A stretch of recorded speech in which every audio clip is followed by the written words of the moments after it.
Kembali bersama kami di Prime Time News. Tadinya saya mau bertanya mengenai kemajuan revisi Undang-Undang KPK di DPR, tapi kemudian Bang Habib terputus koneksinya. Saya langsung kembali ke Mas Prasad saja. Mas Prasad, kenapa kemudian tidak sekalian saja ke 35 tahun? Kenapa kemudian 40 tahun saja gitu? Ya, karena sebenarnya itu konsistensi saja, Mas Kevin.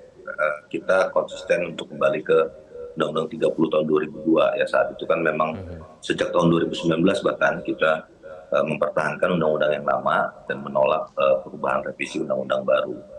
Apa? Karena perubahan revisi undang-undang baru ini terbukti bahwa hari ini KPK sudah lagi tidak independen, sudah masuk dalam kekuasaan eksekutif, lalu juga KPK juga pegawainya sekarang sudah ASN, terus semakin sulitnya kemudian mereka merekrut karena rekrutmen KPK sekarang tunduk pada sistem rekrutmen di ASN, tidak lagi tunduk pada PP 63, bisa merekrut pegawainya sendiri dan lain-lain. Jadi memang pelemahan puncaknya KPK itu ada di Undang-Undang 2019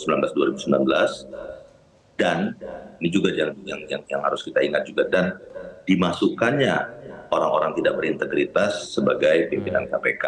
Makanya itu kemarin kita wanti-wanti sekali itu jangan sampai kemudian Pansel kali ini juga sama dengan Pansel 2019, kita sudah sampaikan data-datanya, kita sudah sampaikan semua rekam jejak, bahkan dari KPK saat itu saya masih ada di KPK dan saya langsung audiensi dengan tim Pansel dengan Ibu Yenti Garnasi dan Bang Aal waktu itu.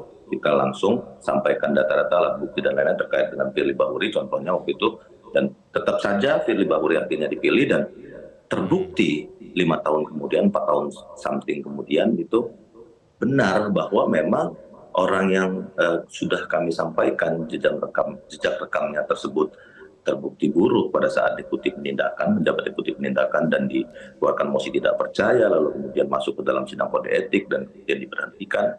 Itu terbukti hari ini mengulangi lagi perbuatannya dan sekarang statusnya sebagai tersangka di Polda. Nah, mengapa kemudian kita gugat hari ini itu ya jangan sampai masuk lagi orang-orang seperti itu, kita masuk lagi job seeker, lalu kemudian kita mengulangi lagi satu lagi rotasi yang sama. Mengulang lagi 2019, kita masukkan lagi orang-orang yang tidak berintegritas ke dalam KPK, lalu KPK semakin lagi terjerumus, semakin tergerus dan tidak lagi memiliki legitimasi untuk melanjutkan tugasnya untuk memberantas korupsi di Indonesia. Gitu. Ya, Mas Ferry terakhir, apakah kemudian hanya melalui jalur judicial review ini sajalah kemudian harapan kita bisa mengharapkan pimpinan KPK lebih berkualitas begitu ke depannya? Ya, bagi saya ini pilihan. Pilihan itu mau diperjuangkan. Salah satu ranah perjuangannya ya di judicial review. Perjuangan lain bisa saja, misalnya Presiden menerbitkan Perpu mengembalikan kepada Undang-Undang KPK yang lama. Tapi kan itu lebih tidak mungkin ya.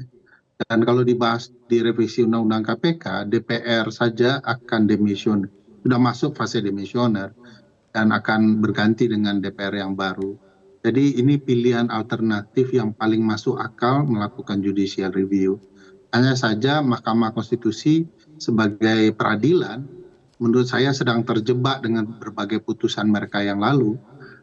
Pertama bahwa mereka memberikan alternatif untuk batas usia dalam jabatan-jabatan tertentu, sementara untuk urusan KPK mereka yakin bahwa Undang-Undang 19 2019 adalah undang-undang yang konstitusional, walaupun sudah digaungkan bahwa ini undang-undang yang menjadi produk mematikan KPK dan pemberantasan korupsi kita saat ini.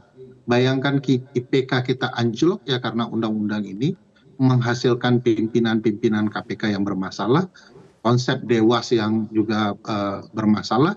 Bukan berarti dewas tidak diisi oleh figur-figur tertentu yang punya track record baik, tetapi mekanismenya juga bermasalah. Kemarin sudah terbukti Pak Nurul Gufron punya kasus pelanggaran etik, lalu dewasnya bisa dihentikan dan Pak Nurul Gufron tetap mendaftar. Bayangkan, jadi ini problematika kita. Nah, sekarang Presiden seolah-olah menghindar mengenai bagaimana pimpinan ke depan KPK.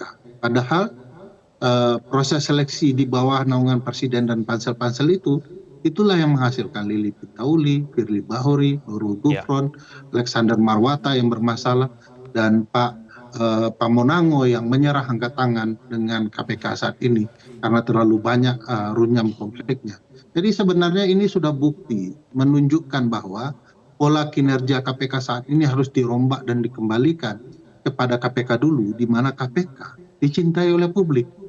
Kalau KPK diserang, dipertanyakan, KPK itu bisa diisi oleh rantai manusia yang membela KPK.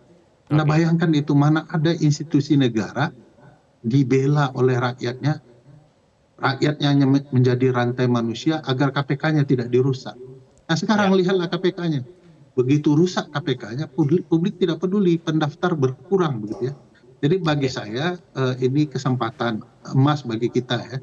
Ini saat terakhir, bahkan untuk Pak Jokowi sekalipun ya, Pak Jokowi ini adalah kesempatan Anda terakhir untuk membangun KPK seperti sedia kala.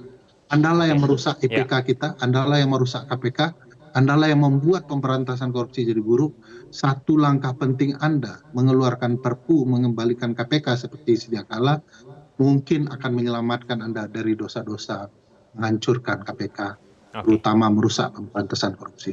Baik, kita akan tunggu nanti proses selanjutnya di MK akan seperti apa. Terima kasih Mas Faswat, Mas Ferry telah bergabung bersama kami di Prime Time News. Selamat malam.